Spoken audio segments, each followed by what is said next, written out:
ಇದು ತಾರ್ಕಿಕ ಅಂತ್ಯಕ್ಕೆ ತಲುಪಿದಂತಾಗಿದೆಯಾ? ನೀವು ಈ ಬೆಳವಣಿಗೆಯಿಂದ ಖುಷಿ ಪಟ್ಟಿದ್ದೀರಾ ಸರ್?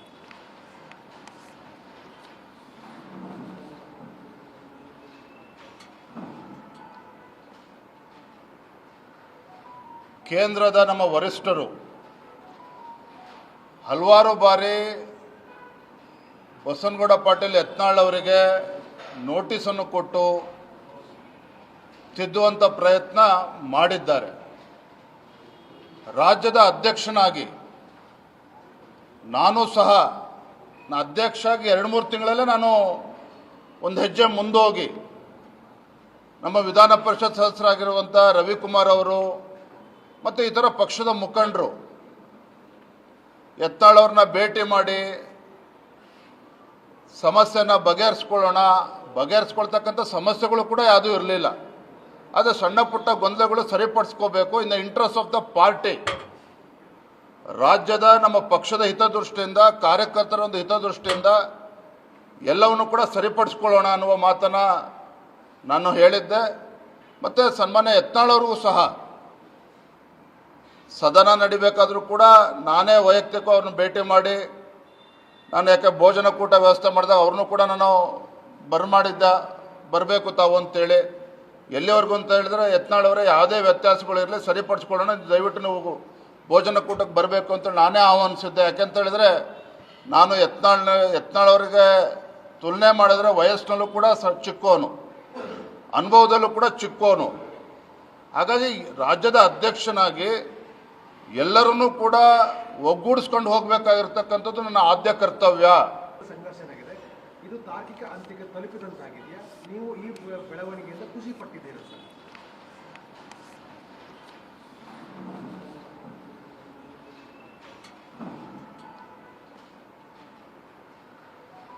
ಕೇಂದ್ರದ ನಮ್ಮ ವರಿಷ್ಠರು ಹಲವಾರು ಬಾರಿ ಬಸನಗೌಡ ಪಾಟೀಲ್ ಯತ್ನಾಳ್ ಅವರಿಗೆ ನೋಟಿಸನ್ನು ಕೊಟ್ಟು ತಿದ್ದುವಂಥ ಪ್ರಯತ್ನ ಮಾಡಿದ್ದಾರೆ.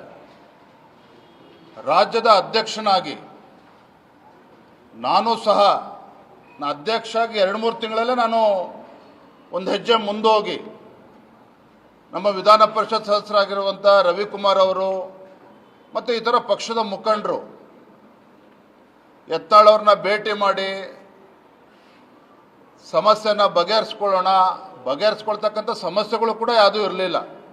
ಆದರೆ ಸಣ್ಣ ಪುಟ್ಟ ಗೊಂದಲಗಳು ಸರಿಪಡಿಸ್ಕೋಬೇಕು in the interest of the party. ರಾಜ್ಯದ ನಮ್ಮ ಪಕ್ಷದ ಹಿತದೃಷ್ಟಿಯಿಂದ, ಕಾರ್ಯಕರ್ತರ ಒಂದು ಹಿತದೃಷ್ಟಿಯಿಂದ ಎಲ್ಲವನ್ನು ಕೂಡ ಸರಿಪಡಿಸ್ಕೊಳ್ಳೋಣ ಅನ್ನುವ ಮಾತನ್ನು ನಾನು ಹೇಳಿದ್ದೆ. ಮತ್ತು ಸನ್ಮಾನ್ಯ ಯತ್ನಾಳ್ ಅವ್ರಿಗೂ ಸಹ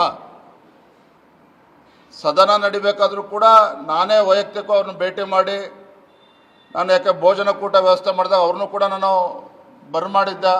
ಬರಬೇಕು ತಾವು ಅಂತೇಳಿ. ಎಲ್ಲಿವರೆಗೂ ಅಂತ ಹೇಳಿದ್ರೆ ಯತ್ನಾಳ್ ಅವರೇ ಯಾವುದೇ ವ್ಯತ್ಯಾಸಗಳಿರಲಿ ಸರಿಪಡಿಸ್ಕೊಳ್ಳೋಣ, ದಯವಿಟ್ಟು ನೀವು ಭೋಜನ ಕೂಟಕ್ಕೆ ಬರಬೇಕು ಅಂತೇಳಿ ನಾನೇ ಆಹ್ವಾನಿಸಿದ್ದೆ. ಯಾಕೆಂತ ಹೇಳಿದ್ರೆ ನಾನು ಯತ್ನಾಳ್ ಅವರಿಗೆ ತುಲನೆ ಮಾಡಿದ್ರೆ ವಯಸ್ಸಿನಲ್ಲೂ ಕೂಡ ಚಿಕ್ಕವನು, ಅನುಭವದಲ್ಲೂ ಕೂಡ ಚಿಕ್ಕವನು. ಹಾಗಾಗಿ ರಾಜ್ಯದ ಅಧ್ಯಕ್ಷನಾಗಿ ಎಲ್ಲರನ್ನೂ ಕೂಡ ಒಗ್ಗೂಡಿಸ್ಕೊಂಡು ಹೋಗಬೇಕಾಗಿರ್ತಕ್ಕಂಥದ್ದು ನನ್ನ ಆದ್ಯ ಕರ್ತವ್ಯ. ಸಂಘರ್ಷನಾಗಿದೆ, ಇದು ತಾರ್ಕಿಕ ಅಂತ್ಯಕ್ಕೆ ತಲುಪಿದಂತಾಗಿದೆಯಾ? ನೀವು ಈ ಬೆಳವಣಿಗೆಯಿಂದ ಖುಷಿ ಪಟ್ಟಿದ್ದೀರಾ ಸರ್?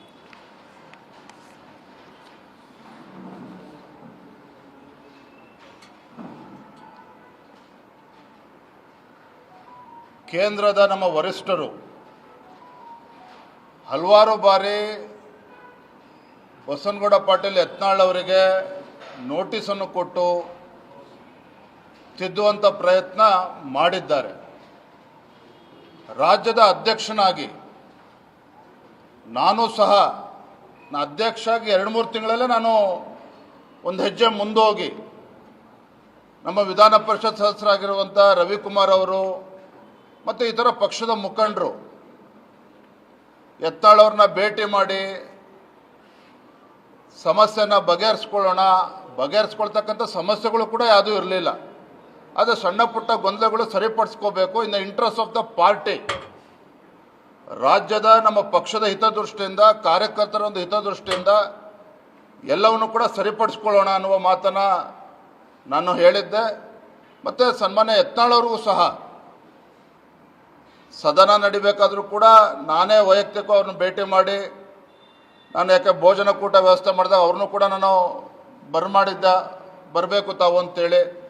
ಎಲ್ಲಿವರೆಗೂ ಅಂತ ಹೇಳಿದ್ರೆ ಯತ್ನಾಳವರೇ ಯಾವುದೇ ವ್ಯತ್ಯಾಸಗಳಿರಲಿ ಸರಿಪಡಿಸ್ಕೊಳ್ಳೋಣ, ದಯವಿಟ್ಟು ನೀವು ಭೋಜನ ಕೂಟಕ್ಕೆ ಬರಬೇಕು ಅಂತೇಳಿ ನಾನೇ ಆಹ್ವಾನಿಸಿದ್ದೆ. ಯಾಕೆಂತ ಹೇಳಿದ್ರೆ ನಾನು ಯತ್ನಾಳವರಿಗೆ ತುಲನೆ ಮಾಡಿದ್ರೆ ವಯಸ್ಸಿನಲ್ಲೂ ಕೂಡ ಚಿಕ್ಕವನು, ಅನುಭವದಲ್ಲೂ ಕೂಡ ಚಿಕ್ಕವನು.